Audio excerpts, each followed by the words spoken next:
নমস্কার বন্ধুরা, আমার চ্যানেলে সকলকে স্বাগত।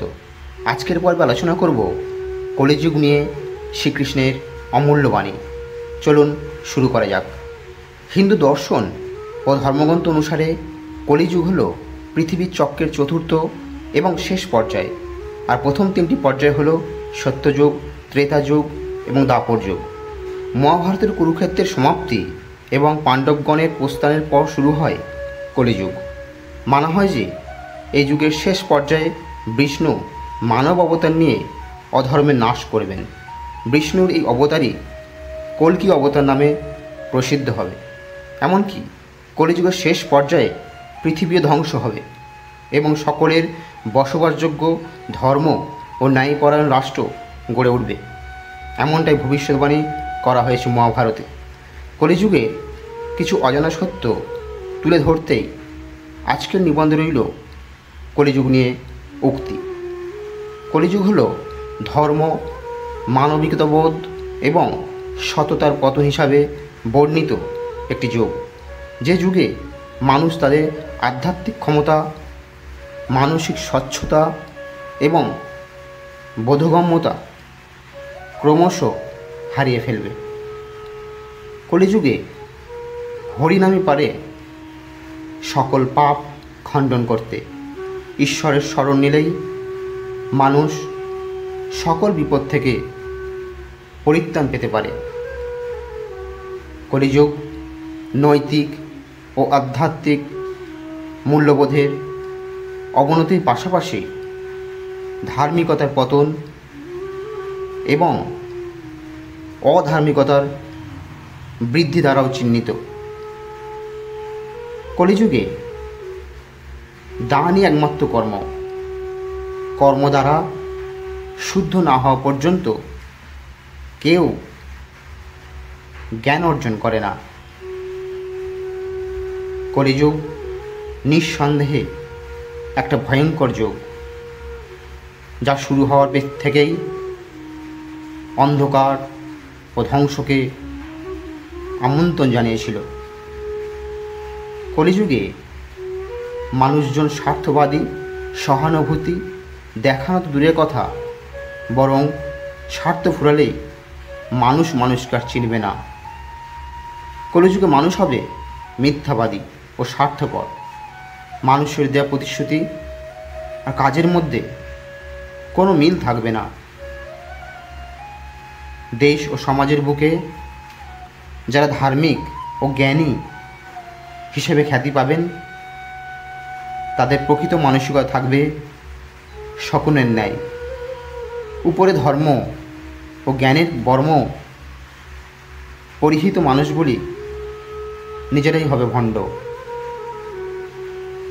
কলিযুগ হল পাপের যুগ, আর এই পাপ থেকে উদ্ধারের একমাত্র উপায় হল ভগবানের সেবায় নিজেকে যুক্ত রাখা। কলিযুগে মানুষের ভালোবাসা হবে স্বার্থ ও অর্থকেন্দ্রিক। গীতায় শ্রীকৃষ্ণ জানিয়েছেন, ব্যক্তির অনিয়ন্ত্রিত মন তাদের শত্রুতে পরিণত হয়, যার কারণে কোনো পরিস্থিতিতেই মানুষ কখনো সফল হতে পারে না। শ্রীকৃষ্ণের বাণী অনুযায়ী কলিযুগে মানুষের মধ্যে প্রত্যাশা ও ইচ্ছা যত কম থাকবে, পৃথিবীতে তারা ততই সুখী থাকতে পারবে। কলিযুগে কোনো মানুষের কাছে অর্থ না থাকলে তাকে অপবিত্র হিসাবে গণ্য করা হবে। অন্যদিকে ভণ্ডামিকে গ্রহণ করা হবে সম্মানের সঙ্গে। কলিযুগে মানুষের মাঝে ঝগড়া বিবাদ, খিদে তৃষ্ণা, রোগ ভোগ ও গভীর উদ্বেগও ক্রমশ বৃদ্ধি পাবে। কলিযুগে মানুষ খরা ও অত্যাধিক করের কবলে পড়ে মানুষের খাদ্যের একমাত্র অবলম্বন হয়ে উঠবে গাছের পাতা মূল, মাংস, মধু, ফল, ফুল, বীজ। খরায় মানবজাতি ক্রমাগত ধ্বংসের পথে এগিয়ে যাবে।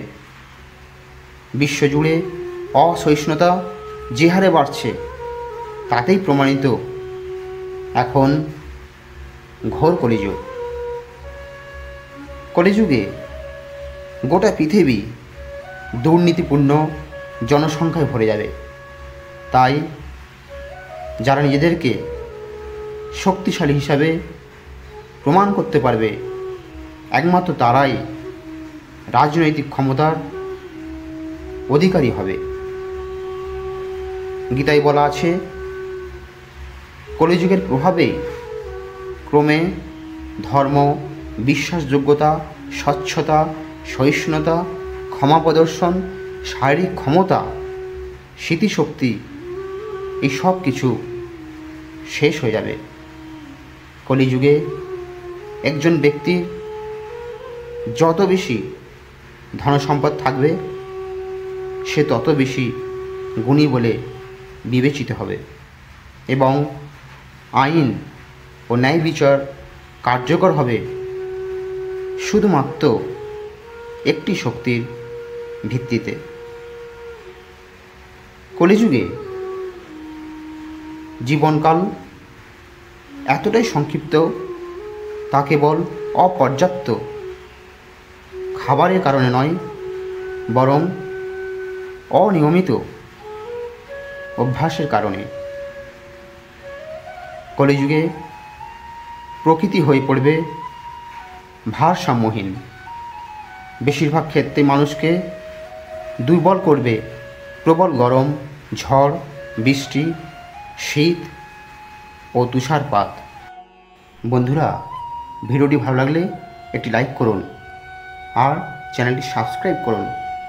কমেন্ট বক্সে অবশ্যই লিখুন জয় শ্রীকৃষ্ণ।